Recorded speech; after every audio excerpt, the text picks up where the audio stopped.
Garage is going to be on the channel as we have a chat with him and I get a bit more background information. But before all that, let's have a chat with Jeremy about this very recognizable Space Junkie. You probably would have seen it, Facebook, social media, and of course on TV. My first time seeing it up close and I'm pretty excited. How could I not be? Look at this thing, and of course it's rightfully situated here at the Redneck Rumble. Jeremy, how's it going? Not too bad, how are you? I'm good, man. I'm so glad that you are here today. Well, thank you. I walked past it before, and then I walked past it around again, and I said, I have to stop. I'm so happy it's here. What have you got? Let's start with that. Okay, so this was originally Ian Roussel's own personal show car. He tore it apart and built Space Junkie 2, which is the bubble top version of this car.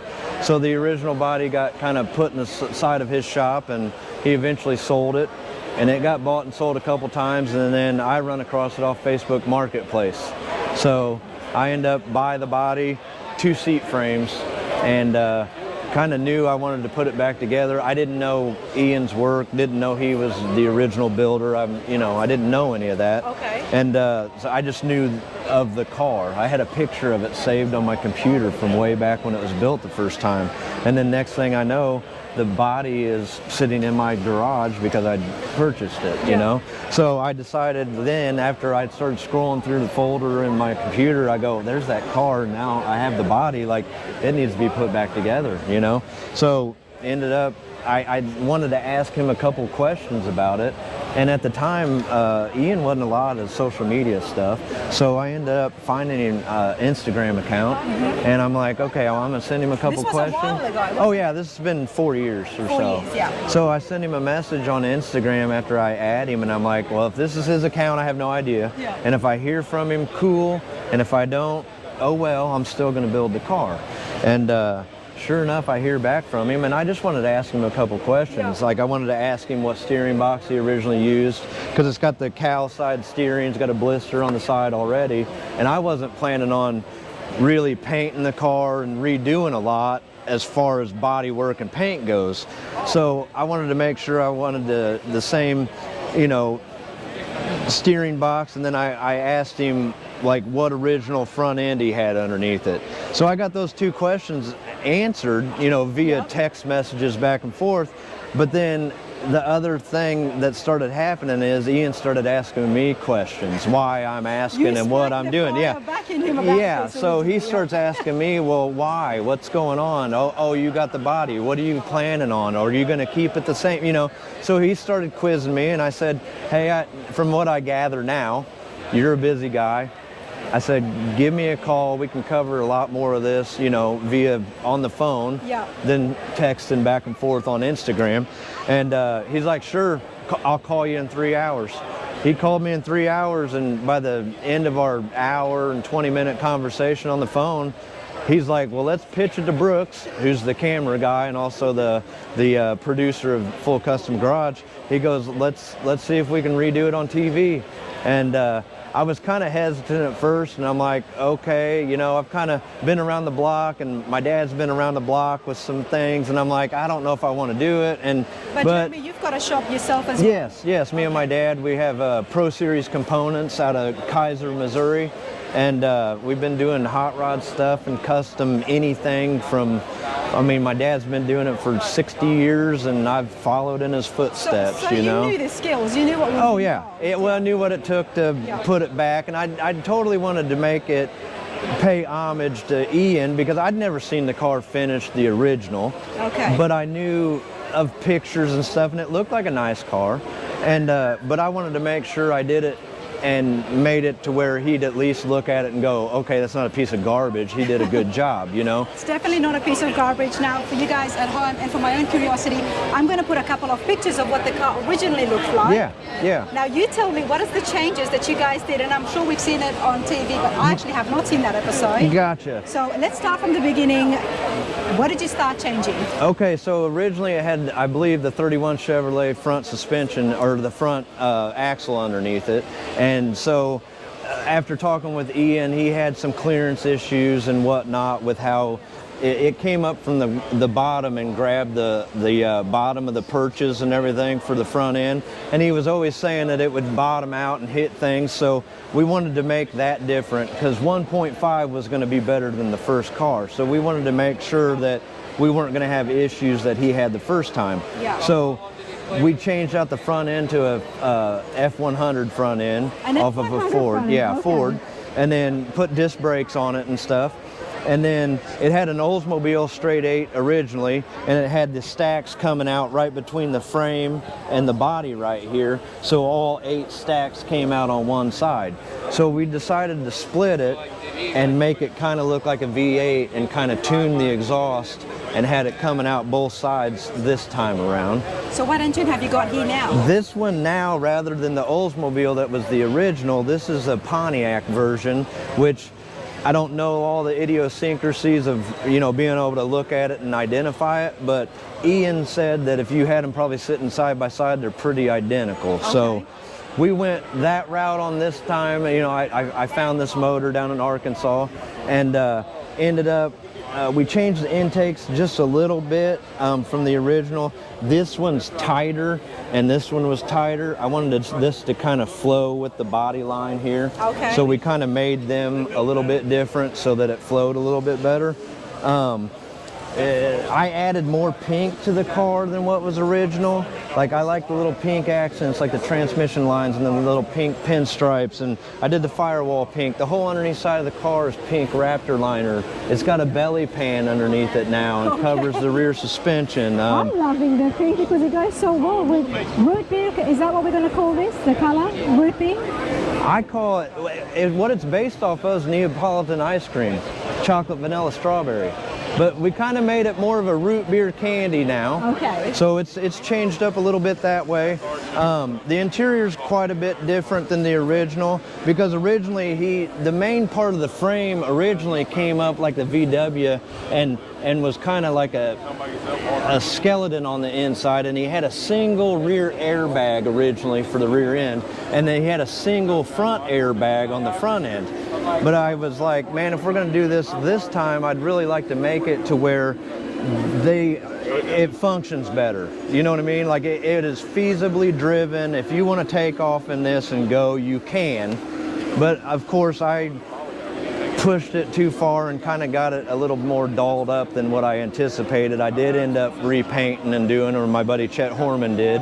And I kind of took it and kept going with it, but like I said, I did that because I wanted to make sure Ian was proud of it still, you know. You did it so well. Jeremy, did you do a rendering first? Did you start drawing some? Because this is very different. Not really. We did just some ideas, me and Ian standing in the shop, bouncing ideas off of, you know, each other and kind of what his background is and how I fabricate and he fabricates, you know, and we're just feeling each other out. I didn't know him, he didn't know me. So, you know, we kind of bounced ideas off and we just went to it, you know. But like I said, after we did the TV show, I took it back to my shop and ended up tearing it back apart and changing some little things and finishing the rest of the fabrication and kind of doing all the detail stuff that, to me, this car is like a rabbit hole, you know, like Absolutely. You keep looking, the more you see, you bring your buddy back, you see more that you didn't see, you know. I'm loving the interiors, and that was one of the things that really captivated me when I saw the pictures.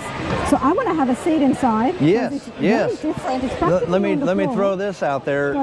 Gibbs Upholstery did this, okay. And I worked hand in hand with Lucas Gibbs and designed it all, and he made my dream come true on it. I think they did an awesome job lining up, stitching, and he. Now remind us again, what is the actual body here? This started out as a 1931 Chevrolet. 31 Chevrolet, and obviously, well, this was not on the original car. No, this is all cut out. It's a big feature now. Yeah, it's like a big picture window into the interior, and it's the only way you can really see in the car. If you have the doors shut and you had a roof on this, you wouldn't be able to see it. So. All right. So are these no door handles? Are they door poppers? Or? No, they are pinned and everything, and screwed is how you hold them shut. Okay, well. So open that typically one up I for us. climb in through the roof to get in the car. It's easier. Well, I'm it tall. is easier, but I mean, I love it because somebody who'd have something like this, they would be so cautious with it, and especially with the paint. But you just slide in over. I try to. I'm trying to get more limber. Because my shorts has got buttons and stuff, and I respect this way too much. I do want to get in through the door. How do you open that from the outside? You literally, like, these were, that's another one of the changes we made. Originally, Ian had some little ball and socket spring-loaded kind of cabinet door hardware that held those shut. And so to kind of redo them, I made these pins and everything that come out and pop out of the frame. Okay. And then they unscrew here.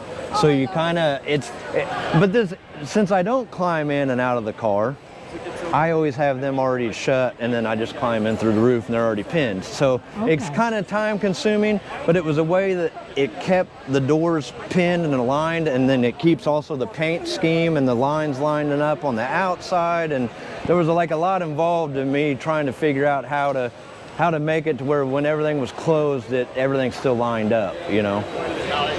Bring this up here just to show the beautiful finish, the minimal gaps here. I love this. It's just absolutely beautiful. How much of a chop is that at the top?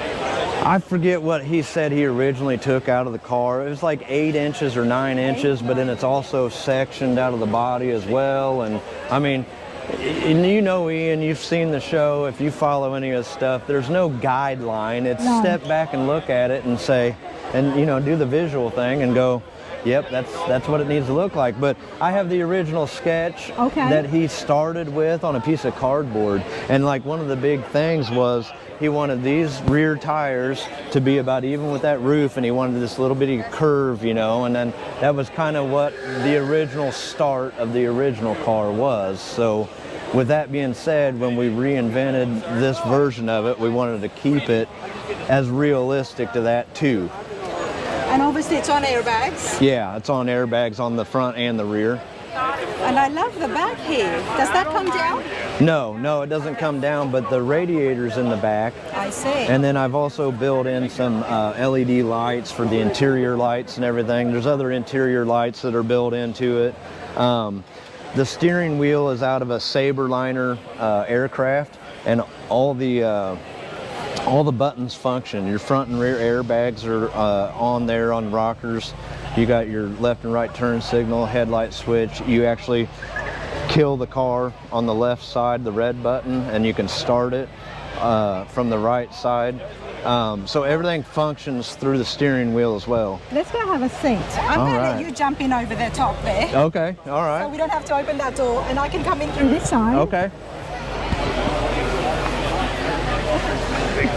What's the motor out of? It's actually out of the Moon Rover, the Apollo 14 through 16. This is what I'll I love explain the later. car shows, everybody. There you go. There's Right. Look at him. Don't fall now. I don't climb into the passenger side, so I'm not used to it. You did that well, and you're practically lying down. Yeah. Yeah, you got to keep your head below the scrub line or you look like an idiot. So you got to kind of keep it low. But it works well because of The chop, the degree that this has happened, and Right. the slope it's happening. Yep. Your view now. Is minimal. it's definitely minimal, but it explains that. I'm going to try and see how I'm going to slide in this. Like I said, it's practically on the ground, everybody. But let's give it a go. Okay. All right. What's the longest you've driven this? Oh, it goes up and down some public blocks and some different areas, you know, often on the trailer around fairgrounds. Not a lot. Like I said, I took it further than what I wanted to, and really it's hard to see out of. And if you really want to see what's going on, you better pop your head up, because nobody can see you either. They're not expecting a car to be this low. It's not too bad. I mean, we've been seeing some of the blower cars recently. Oh, yeah. I mean, the visibility is actually not bad. Right. But you got to remember, you're going to be looking up this at a truck in front of you, or a car, or you're going to be looking up above this line. And you can't see nothing out of the sides. it's comfortable. You know, I'd be afraid I might fall asleep driving this because you got to be like, but it's pretty cool. Yeah. And that's what it is. It's absolutely cool and it's beautiful. Beautifully done, everyone. And let's bring you in closer just to show you some of the fine details inside here. Interiors by Gibbs, did you say? Yes, Gibbs Upholstery, yes. Gibbs Upholstery. Check this out here. I just love the way it's been done. It's so uniformed. Everything has been carried into the inside. I wanted the stripes of the interior to follow the stripes on the outside of the car, and I mean, a lot of thought went into it. I'm a detail guy. Clearly. Only one other button in the car, and that's right here. Your interior lights will pop on with that, and everything else is nothing's on the dash. And that's your shifter, of course. Nice piston grip there. And what is this button here? That'd be your headlights. That'll be the headlights. Yep. That's your front airbags. That's your kill switch. Okay. That's your starter. And that's your starter. That's it. And there's only one pedal here, so I was just for... There's another one down there on the right. Oh, this is a pedal? Uh-huh. Okay, I better not hit it.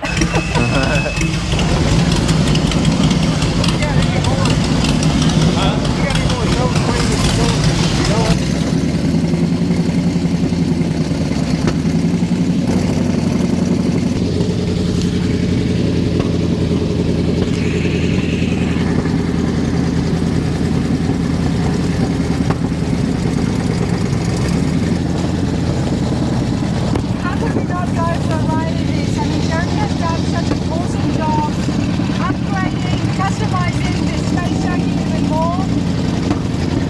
And now we get to go for a cruise. Check it out. Jeremy, how do you feel driving this?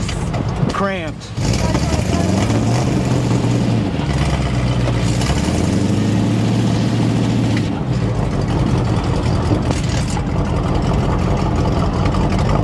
Come on, Eric. Even move.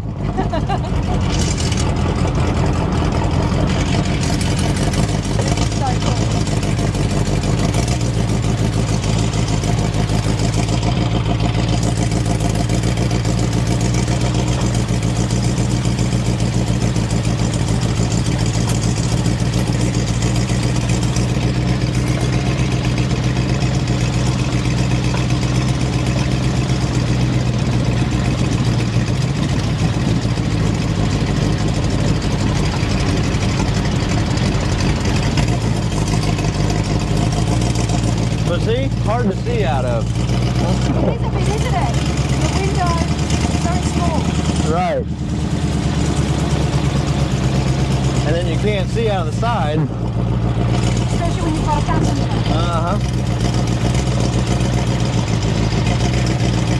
Either way, it's pretty cool. Well, thank you. You know, it's cool, it's comfortable, it looks good, it's beautiful. You know how to drive it, and that's all that matters. Right, right. Build it for yourself.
with him last year and everything. Good dude. Helped me out on a road trip that went bad one year. Broke down, and him and another buddy showed up and helped, and like he's been a friend ever since. You gotta love the car shows of cars, guys, everybody. You never know what I'm gonna find at the Redneck Rumble, everybody. But this is pretty cool, and I'm so glad I did, because now I get to see it in person. Jeremy, this is awesome. Thank you. So, what's next for you? I mean, obviously you're a very creative guy. I wish I knew. I keep telling people it's got to be something I see that I don't know what it is to begin with, and then once I know and learn what it is, acquire it and cut it apart and make it something that really nobody knows what it is. And I think that's the next step, you know. Maybe something with Ian again. It could be. You never know. Like me and Ian, that was an awesome time. Never thought I'd ever do anything like that, and it happened with a simple message on Instagram, a find on Marketplace, a phone call. You know. It. But this is beautiful. I absolutely love it. I hope you guys at home have enjoyed this. I'm gonna try and find my way how to get out from here, but Jeremy, you're awesome. Hey, thank you very much. Thank you.